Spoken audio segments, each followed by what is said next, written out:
Assalamu alaikum. Welcome to today's episode of Talking Point. I'm your host, Syed Neaz Ahmed. In our studios today, we have a research scholar from Italy. He is Dr. Francesco Della Puppa. Dr. Francesco Della Puppa is from the University of Venice.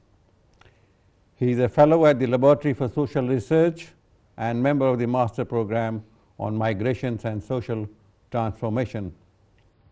His interests include a variety of subjects in sociology that we will explore today.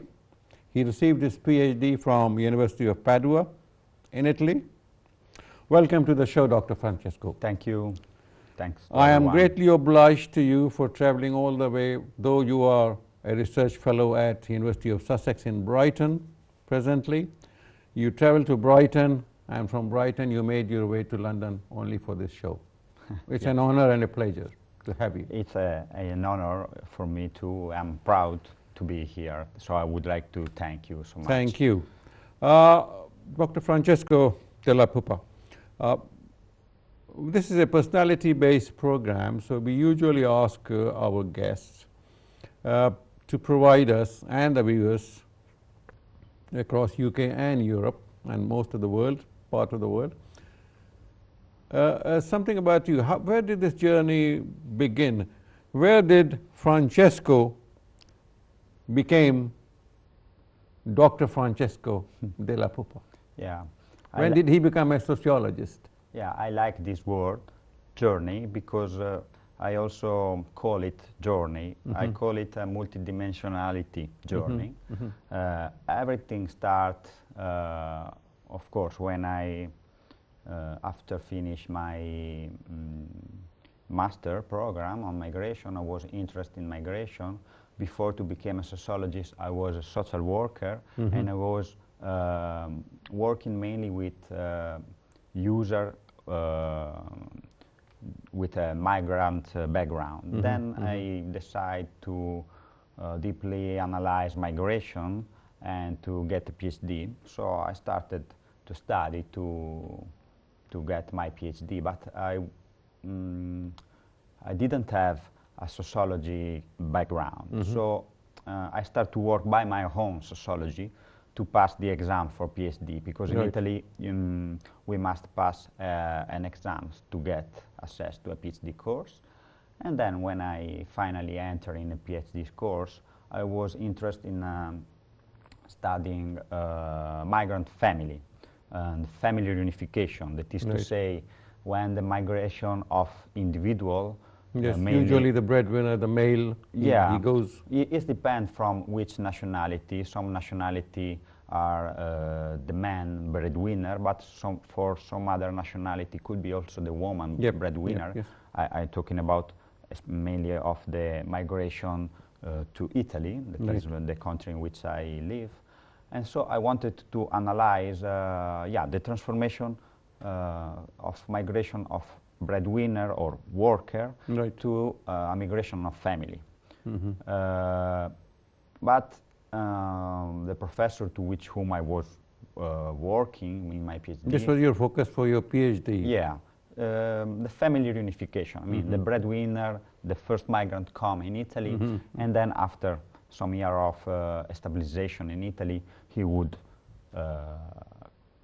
call and bring the family member. So the professor to whom I was working pushed me to better focus, better frame this topic, and to choose maybe a particular group of migrants, to focalize on a particular aspect of the family reunification phenomena, the family reunification process. That is a process that can transform and change the society, the host society, but in my opinion, even the society of the country of origin of migrants. So I was searching for a proper corner from which analyze this phenomena, and a particular community. Yeah, and I didn't find nothing interesting, And I would like to tell this brief episode. Right. Through the university, I've been called by documentary producer. He's a British documentary producer, but his family come from Bangladesh. And I talked with him by phone, and he asked me, okay, I come from UK to make a documentary on migration in Italy, but I would like to start from the migration of Bangladeshi people in Italy. Can you help me? Can you introduce me in a Bangladeshi community in Italy? Right. And I told him, yes, of course, I know a town in Italy in which there is a strong Bangladeshi community. This guy, I can name him because now he's a good friend of mine. His name is Shafiur Rahman. He worked for his agency called Six Oranges. He made a lot of really good documentary. When I can, I like to help him in Italy, and he also helped me a lot here in UK, even in Bangladesh.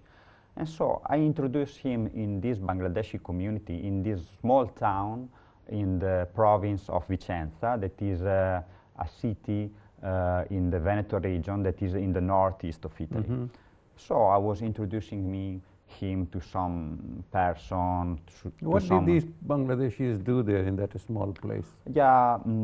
Agriculture? No, they mainly work in factories because this small town that is called Alte Ceccato in province of Vicenza is just close to a big tannery district. I mean, factory that work on leather, yeah, on tannery. And so while I was introducing me, I say, look, I'm introducing another person in this community. So I have my case study. I have an interesting point of view on family reunification, but it was so close that I couldn't see him because I was so involved in this community that it was part of my everyday life. I took it for granted. So I say, okay, this is really interesting because this is a small town of almost 7,000 residents. So very small town, typical And how many Bangladeshis were there? And there are 7,000 people, 2,000 migrant people in among these 7,000. Very significant number. And the Bangladeshi are the biggest part of this group of migrants. That is to say, 1,600. So usually we think about migration in big city, in big metropolis. But this was a small town with small town dynamic and processes. It was a small town close to an industrial district in a former rural area. And so the Bangladeshi went in the public spaces. They mixed with the people of this town. So it was really interesting. So I started to analyze Bangladeshi migration and to get in touch with the Bangladeshi community. I started to have so many Bangladeshi friends. And this journey, as I like to call, within what I like to define Bangladeshi diaspora and a small piece of Bangladeshi diaspora in Italy. How many Bangladeshis are there? I mean, not in that particular rural area, but all over the country? In Italy now there are more or less like 150,000 of Bangladeshi. It depends from the statistics because there are a part of irregular migrant, that is to say irregular from the administrative point of view. I mean migrant without resident permits. And so there's a little gap. Plus minus here. Yeah. Something like 5,000, 10,000. Yeah. No, 150,000. Yes, like that. And so I define it journey because it has been, I was mainly focused on the man experience of migration. I mean, I wanted to study family reunification, migrant family, through what I call a gender lens, a gender perspective. Right. I wanted to adopt a gender point of view, to take into account the gender of the people, of course, social class, national background, family status, and also gender experience. Usually in social sciences, gender studies in Italy, mainly they are focused on, when they talk about gender, they use gender as a synonym for woman, but gender is also man. It includes men too. Yeah, so I wanted to focus on men, and I tried to analyze the man experience of migration, man experience of family reunification, man experience of fathering practices, and so it has been a journey through different style of being man, a journey in the Bangladeshi diaspora in Italy, a journey through different style of masculinity, of father, different style of being father. But as I went also in Bangladesh, after having collect my interview in Italy, I went to the family. You went to see the families. Yeah, the family, the extended family of my interviewees. What sort of questions you asked the families? I started from the very beginning. I mean, from the memories my interviewees had about their childhood, because family, in the family, of course, there's different cycle of life. Someone could be son, then he could become brother, then he could become husband, father. So I start to talk with father and husband since when they were son. What do you remember about your childhood, about your father, your mother, about your marriage, about when you became father the first time? What did you talk that time that happened something special in your family? So I asked to my interviewees to bring with them through their memories.